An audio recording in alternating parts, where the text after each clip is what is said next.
Hello दोस्तों, स्वागत है आपका मेरे एक नए ब्लॉग में। एक नए ब्लॉग की शुरुआत हो रही है, वो हो रही है जोशीमठ से। और आज मेरा जोशीमठ में तीसरा दिन है। परसों आए थे, कल हम ओली गए थे और आज थर्ड डे है जोशीमठ में। तो आज हम लोग जा रहे हैं भविष्य बद्री। तो भविष्य बद्री की तरफ निकल रहे हैं। अभी हम हैं GNVN में और आज मौसम हल्का सा ऐसा हो रखा है जैसे मौसम में बहुत ज़्यादा पॉल्यूशन हो गया होगा, यानी धुआं हो गया होगा, जिसकी वजह से उतना बढ़िया नहीं दिख रहा है नज़ारे।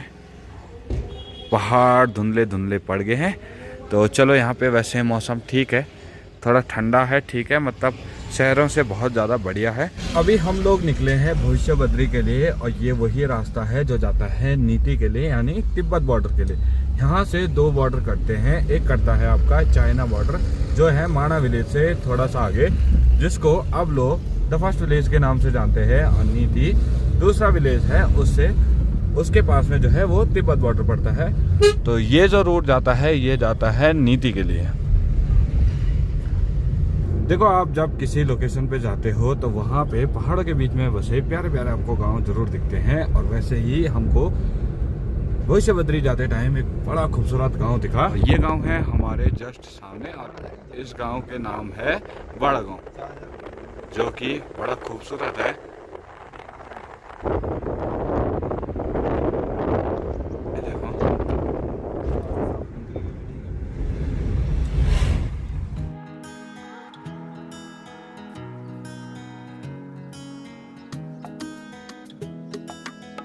देखो, अभी हम एक जगह पे रुके हैं। इस जगह का नाम है हनुमान शिला और यहाँ पे पीछे बड़ा सा पत्थर है जिसपे पूरी हनुमान जी की आकृति बनी हुई है। वो शिला है जस्ट हमारे ये सामने। अगर आप लोग ध्यान से देखोगे तो आपको इस पूरे पत्थर पे जो है हनुमान जी का फेस दिखाई देगा और ये है वो शिला। तो इसीलिए इस शिला का नाम जो है वो हनुमान शिला है। यहाँ पे आप ध्यान से देखो, आपको ये जो है आकृति हनुमान जी के फेस जैसी दिखाई देगी।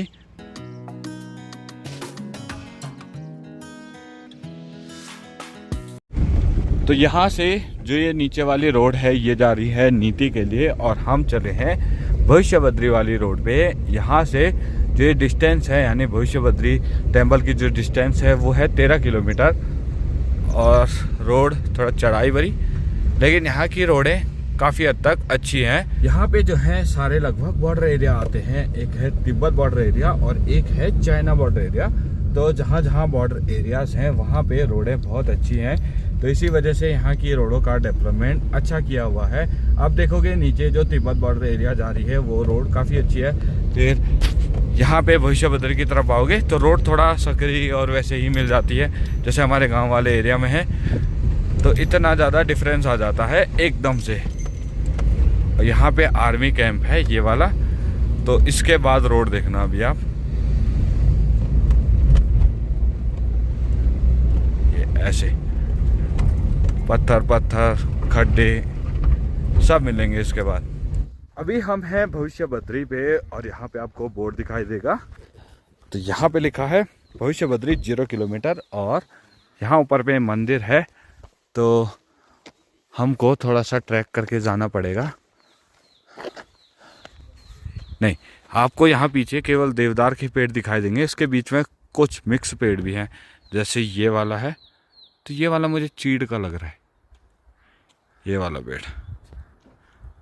लेकिन यहाँ पे ठंडा अच्छा हो रहा है क्योंकि यहाँ पे देवदार के पेड़ हैं, पीछे बड़े बड़े ग्लेशियर हैं, शायद ऊपर से दिखेंगे।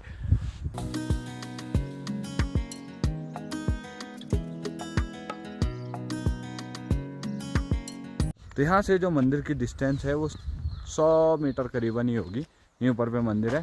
पहले मंदिर पे चलते हैं, वहाँ के दर्शन करते हैं और भविष्य बद्री से आशीर्वाद लेते हैं। फिर आगे की कहानी आपको वीडियो में बताते हैं कि क्या यहाँ की मान्यता है।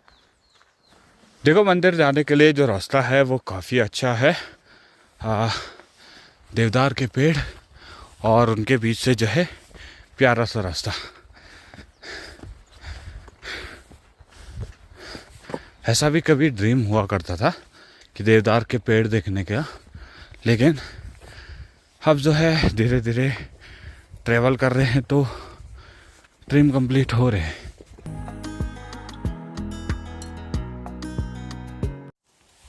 तो वहाँ से गौ माता आती थी जंगल घास चुगने के लिए, बहुत सारी गायें, और उन गायों में से एक ही गौ माता आती थी यहाँ शिला पे, दूध अभिषेक करती थी वो। शिला पे दूध अभिषेक करना, फिर अपने गौ के साथ चले जाना। तो नारायण जब गौ माता शाम को, दिन को घास चर करके शाम को जब घर जाती थी, उसके बाद जब माता लोग दूध निकालने जाते ना, तो दूध देना बंद कर दिया गौ माता ने, दूध नहीं दिया घर पर। फिर दूसरे दिन आना, अभिषेक करना, चले जाना, अपनी दिनचर्या किया, फिर चले जाना। तो ये नारायण ये बहुत दिन तक ये लीला चलती रही, भगवान के वहाँ पर अभिषेक करना दूध का गौ माता द्वारा। तो एक दिन ग्वाला ने सोच लिया कि भाई गौ माता घर पे दूध नहीं दे रही, कोई जंगल में कोई निकाल तो नहीं रहा। तो ग्वाला ने पीछा किया गौ माता का।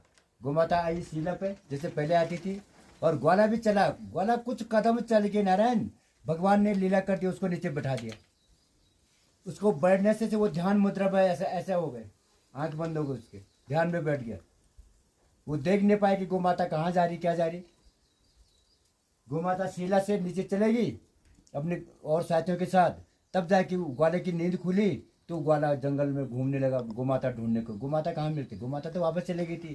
तो नारायण अचानक शिला के पास आ गए। फिर भगवान ने उसको अपने पास बुलाने की कोशिश कर दी, आ गया।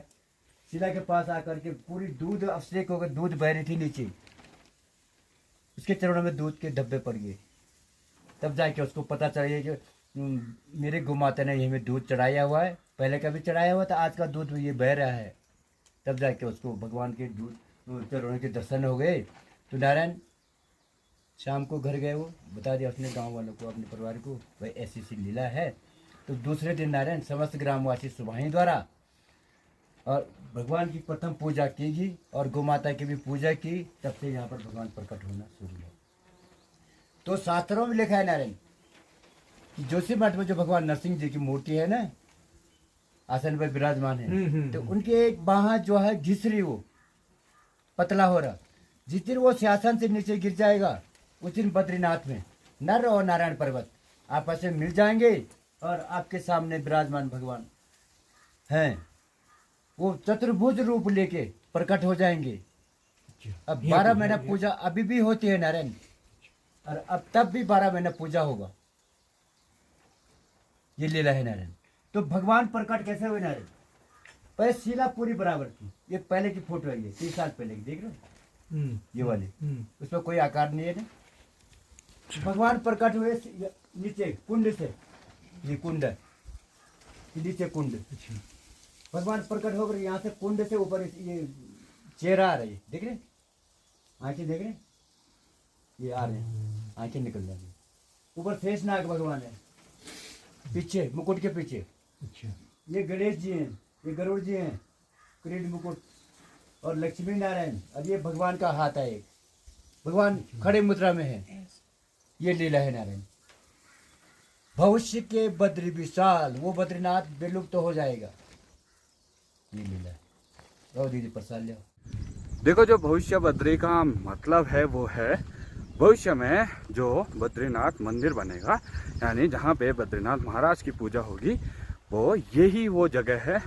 बोलते हैं जब कलयुग आएगा, जय विजय पर्वत, यानी जिनको नर नारायण पर्वत भी बोलते हैं, वो दोनों आपस में मिल जाएंगे, कलयुग अपने चरम सीमा पे होगा, तब यहाँ पे जो है बद्रीनाथ, श्री बद्रीनाथ जी की पूजा यहाँ पे होगी।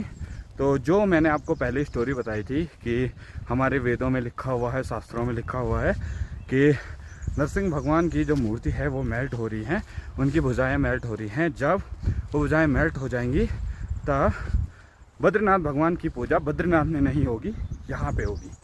तो ये भविष्य बद्री की स्टोरी है। और जो आपने पूरी स्टोरी सुनी है पंडित जी द्वारा, वो ये है, जो पहले जहाँ पे अभी भगवान की मूर्ति है, यानी श्री नारायण जी की प्रतिमा है, वो पहले वैसी नहीं थी, वो केवल एक पत्थर था।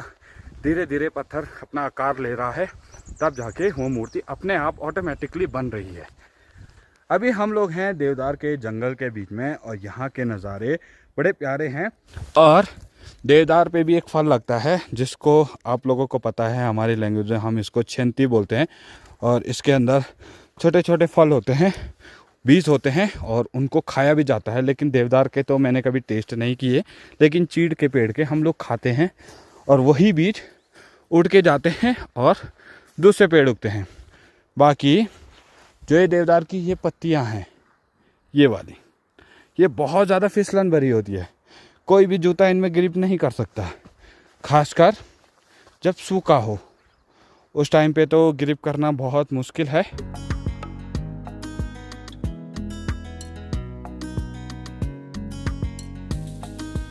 मैंने सुना है यहाँ पे कुछ लोग बोल रहे थे ये जो फंगल है मतलब शैवाल टाइप का है, शैवाल की एक प्रजाति है, ये इन देवदार वाले पेड़ों पे उगती है, जैसे यहाँ पे उगी हुई है छाल पे, तो इनको यहाँ पे बेचा जाता है और हमारी साइड भी ये होते हैं, लेकिन हमारे लोग इनको बेचते नहीं हैं। और यहाँ का इनका प्राइस है 150 रुपीज़ पर केजी, और वो आपको सुखा के देना पड़ेगा प्रॉपर करके, और जब बाहर जाता है तब उसका प्राइस बढ़ के बहुत ज़्यादा हो जाता है। देखो हम लोग जो हैं वो भविष्य बद्री के पास में एक दुकान में आए हैं और दुकान है भाई जी की। तो कैसे हो भाई जी? बढ़िया। तो भाई जी ने हमें स्पेशल चाय बनाई है, और ये जो चाय बनी है ये बनी है जड़ी बूटियों की, जो वहाँ पे रखी है बिल्कुल सामने। भाई जी कहाँ से लाते हो आप इनको? जंगलों से लाते हैं, और एक डब्बे में जो है 60 चाय बन जाती हैं, और एक डब्बे का प्राइस है 200 रुपीज़, जो कि नॉर्मल है। 4 प्रकार की जड़ी बूटी है इसमें। अच्छा 4 प्रकार की हैं। हाँ, थुनेर कैंसर का काम करता है। एक जमाने में टीके नहीं लगते थे ना टीटी से। हाँ हाँ तो थुनेर खाया करते कैंसर का काम करता है। अच्छा। चोरू है, हाँ सिलपुड़ी है, हाँ। तुलसी है, ये अच्छा। सब हिमालय के दुर्गम स्थल में पाए जाते हैं। अच्छा अच्छा अच्छा। तो देखो भाई जी ने सब बता दिया कि ये जड़ी बूटियां हैं, और उनको मिला के चाय बनाई है, और चाय बड़ी टेस्टी हो रही है। देखो चलते चलते हम जो है यहाँ पे पहुँचे हैं, और यहाँ पे जो है आपको मेरे पीछे एक नए मंदिर का काम जो है कंस्ट्रक्शन का काम लगा हुआ दिख रहा होगा। ये जो मंदिर है ये बन रहा है फ्यूचर का, यानी बन चुका है लगभग, ये बन रहा है फ्यूचर का भविष्य बद्री, और यहीं पे भविष्य बद्री की पूजा होगी इन फ्यूचर। अब तो इसके कपाट बोला 4 मई को खुलेंगे। भविष्य केदारनाथ, ये देखो। तो देखो ये तो वही वाली बात है कि हमारे पास मंदिर है, रोड है, सेवाएं हैं, गाड़ी जा सकती है, वहाँ पे 200 मीटर की चढ़ाई है, लेकिन भविष्य बद्री यहाँ बनाने का मुझे कोई लॉजिक ही नहीं दिखता। उसका रीज़न यही है कि क्यों, मतलब फालतू का पैसा वेस्ट है। जो चीज़ हमारे पास है हम वहाँ पे वो चीज़ कर सकते हैं, तो वो चीज़ यहाँ पे करके कोई फ़ायदा ही नहीं है। और यहाँ के आपको जितने भी पहाड़ दिख रहे हैं हमारे सामने, वो सारे जो हैं ऐसे पहाड़ हैं, यानी इन पे बिल्कुल भी पेड़ नहीं हैं, पौधे नहीं हैं, इन पे पूरा ये बर्फ़ गिरती है। बर्फ़ की वजह से ये पत्थर भी कटते हैं, जो आपको ये दिख रहे हैं। ये जब बर्फ़ जमती है उसके बाद ऐसे पत्थर कटते हैं, और ये जो आपको पूरा काला काला वाला एरिया दिखाई दे रहा है, ये पूरा इन पहाड़ों पे आग लगाई थी, उसके बाद कुछ ऐसा हो गया है ये पहाड़, और उतनी आगों की वजह से आपको ये पूरा धुआं दिखाई दे रहा है जो हमें चारों तरफ दिख रहा है, जिसकी वजह से ये पहाड़ ब्लॉक हुए पड़े हैं, यानी क्लियरली नहीं दिख रहे हैं। देखो अभी हम लोग उस जगह पे आए हैं जहाँ पे हॉट स्प्रिंग है, यानी गर्म पानी। वैसे गर्म पानी हमारे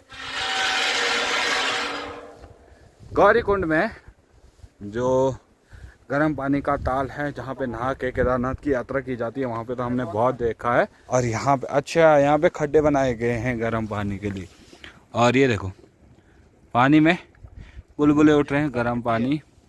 ये फेस पे लगाता है, फेस पे। हाँ, और जो मार्केट में बिकता है ना, वो यहीं से जाके मतलब केमिकल मिलता है मार्केट, ये ओरिजिनल है। देखो कुछ टाइम पहले यहाँ पे सुनने में आया है बहुत जगह पे गर्म पानी निकलता था, लेकिन अभी धीरे धीरे क्या हुआ कि वो पानी जो है सूखने बैठ गया, और लोगों को ये चीज़ें जब पता चली, इसमें जो है लोग पिकनिक मनाने आते हैं, चावल उबालते हैं, अंडे उबालते हैं, बहुत सारी चीज़ें करते हैं, वो बात अलग है। लेकिन अभी जो है ये गर्म पानी को फिर से निकालने के लिए यहाँ पे खड्डा बनाया गया है, जो कि काफ़ी गहरा खोदा गया है।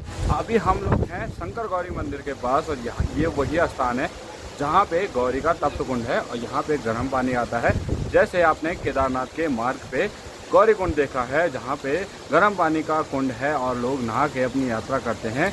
तो माना जाता है कि यहीं पे माता गौरी ने शंकर भगवान की तपस्या करी थी, और यहाँ पे प्रसन्न हुए थे, तब जाके माता गौरी और शंकर भगवान की जो शादी हुई थी वो हमारे यहाँ त्रिजुगी नारायण में हुई थी, तो इसीलिए इस जगह का नाम तपोवन रखा गया है, क्योंकि यहाँ पे माता ने तपस्या करी थी।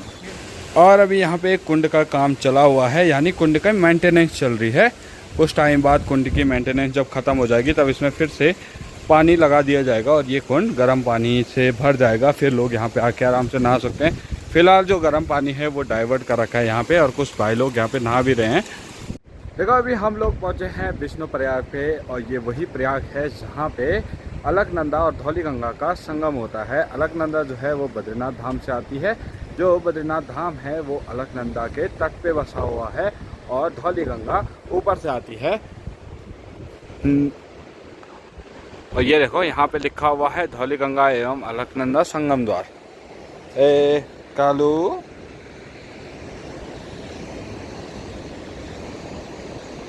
तो हम लोग जा रहे हैं नीचे संगम पे, और कभी यहाँ पे एक झूला पुल हुआ करता था, वो जो है अब टूट गया है, तो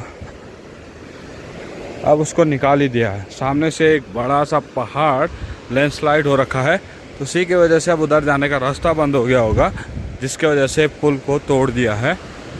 देखो अभी हम लोग पहुँचे हैं अलकनंदा और धौलीगंगा के संगम पे, यानी विष्णु प्रयाग में, और यहाँ पे आप डिफरेंस देखोगे दोनों नदियों में। अलकनंदा का जो जल प्रवाह है वो बिल्कुल शांत है, लेकिन धौलीगंगा का जो जल प्रवाह है वो थोड़ा उफान वाला है, यानी इसमें बहुत ज़्यादा आवाज़ होती है, शोर होता है।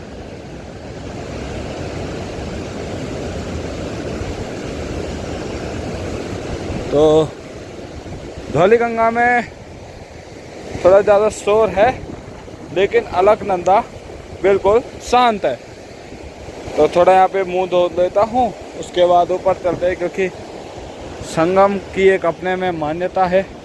धौलीगंगा जो है उसका नाम से ही आपको पता चल रहा होगा कि धौलीगंगा का जो पानी है वो कभी भी साफ़ नहीं होता है। धौलीगंगा का पानी हमेशा मिट्टी भरा रहता है, लेकिन अलकनंदा का पानी साफ़ रहता है। तो यहाँ से जो है वो धौलीगंगा अपना नाम छोड़ देती है और अलकनंदा जो है नदी बन जाती है। और इसके बाद जो दूसरा संगम होता है वो होता है आपका रुद्रप्रयाग में। रुद्रप्रयाग में जो संगम होता है वो होता है अलकनंदा और मंदाकिनी का।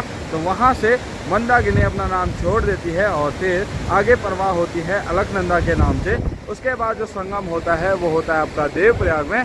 देवप्रयाग में भागीरथी और अलकनंदा का संगम होता है। वहाँ से जो है माँ गंगा बनती है और आगे अलकनंदा नदी अपना नाम छोड़ के माँ गंगा का नाम अपना लेती है। तो वहाँ पे जो संगम है उसको सास और बहू का संगम भी बोला जाता है। तो बोलते हैं कि ये वही संगम है जहाँ पे नारद मुनि जी ने भगवान विष्णु की उपासना की थी, तपस्या करी थी, और यहीं पे नारद मुनि को जो है भगवान विष्णु जी ने अपने दर्शन दिए थे।